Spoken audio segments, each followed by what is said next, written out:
मेरे बड़े भाई आदरणीय सुशील खन्ना जी। सुशील खन्ना जी से मेरी मुलाकात 11 तारीख 11 नवंबर सन 2011 में हुई। तब से लेके आज तक हमारी नोक झोंक बरकरार है।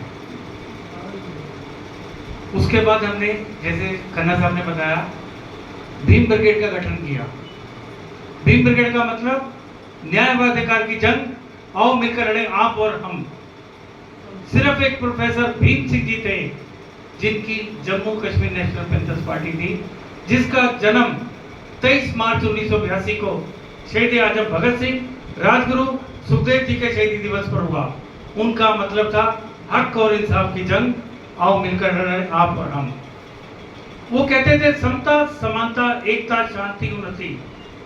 यही पैगाम कश्मीर से कन्याकुमारी तक देते रहे। वो कह रहे जहाँ समता होगी वहीं समानता होगी, जहाँ समानता होगी वहीं शांति होगी, जहाँ शांति होगी वहीं उन्नति होगी। यही पैगाम था। और पूर्व वक्ताओं की बातें सुनी मैंने, बड़ा अच्छा लगा। हमारे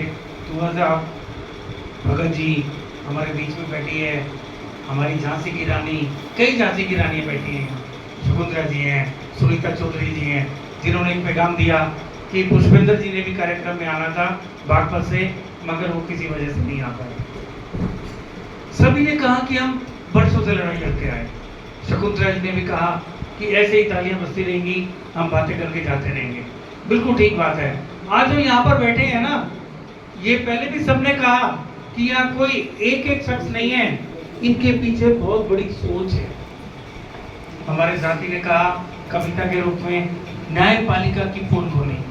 हकीकत है, न्यायपालिका की मूर्ति जो आंखों पे पट्टी बांध के बैठे, उसके सामने क्या हो रहा है। जब वहीं पर ही एक स्टैम्प पेपर, 10 रुपए वाला स्टैम्प पेपर जब 100 रुपए में बिकता है, तो कहां से न्याय मिलेगा। तो ये बड़ी सोचने की बात है, और इसके लिए हम लड़ाई लड़ते रहेंगे। और सुशील खन्ना जी ने, जैसे कि हमने 17 अगस्त को प्रोफेसर भीम सिंह जी का जन्मदिन मनाया था इसी सभागार में। हमारा मकसद था कि कौन चला गया वो जरूरी नहीं, क्या सिखा के गया ये जरूरी है। आने वाला 28 सितंबर को शहीद आजम भगत सिंह जी का 119वां जन्मदिन मनाया है। क्योंकि हमारे बीच में हमारे जावेद भाई बैठे हैं, जो कि हमेशा लड़ाई लड़ते रहते हैं एकता के लिए। हमारे बीच में रिजवान भाई, और सभी के सभी एक से बढ़कर एक। हमारे बीच में सोलो एक्टर हितेश शर्मा जी, जिन्होंने लगता है मुझसे पहले अपना एक पेश कर दिया होगा। तो यही बात है कि हम सबको लड़ना पड़ेगा। हम मानते हैं कि बहुत दिक्कतें आती हैं लड़ाई लड़ने में। मुझे याद है 2012 में एक मेरे पास बंगाल से केस आया, एक नाबालिग लड़की को यहाँ के रेड लाइट एरिया में कैद थी। तो हमने मात्र 2 दिन में, 6 दिसंबर को हमारे पास आया था, 8 दिसंबर को हमने वहां से रिलीज करवा दिया। अगर सोचो तो सब कुछ हो सकता है, नहीं सोचो तो कुछ नहीं हो सकता। वही बात ठीक है, हमने भी बहुत बहुत कार्य किए सबने मिलके, सुशील खन्ना जी के साथ अनेकों जगह, चाहे वो दिल्ली हो, दिल्ली से बाहर हो, कभी भी हो, हम हमेशा जाते रहे और जनता को जगाते रहे। उसका सिर्फ मकसद सिर्फ एक, न्याय व अधिकार की जंग, आओ मिलकर लड़े आप और हम। इसके लिए ये कर्तव्य की बात कही, बहुत अच्छी बात है। हम लोग अपना कर्तव्य भूल चुके हैं।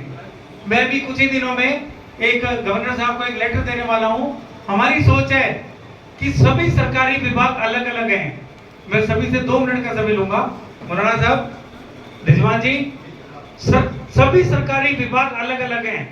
उसमें डायरेक्टर, चेयरमैन, हजारों अधिकारी, निम्न क्लास के लोग, और मेरे हिसाब से हर डिपार्टमेंट में करोड़ों रुपया महीने का खर्च होता होगा। फिर भी जनता परेशान है, कारण उनके ऊपर देखने वाला कोई नहीं है।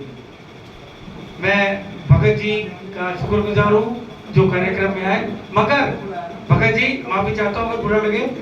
हम आज मिठाई लेते हैं किसी भी दुकान पे, किसी भी मिठाई की दुकान पे एक्सपायरी डेट और मैन्युफैक्चर डेट नहीं है, किसी में भी।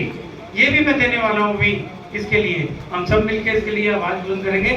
सुशील खन्ना जी की साथ हम कंधे से कंधा मिलाकर हमेशा चलते रहेंगे। जय हिंद, जय भारत।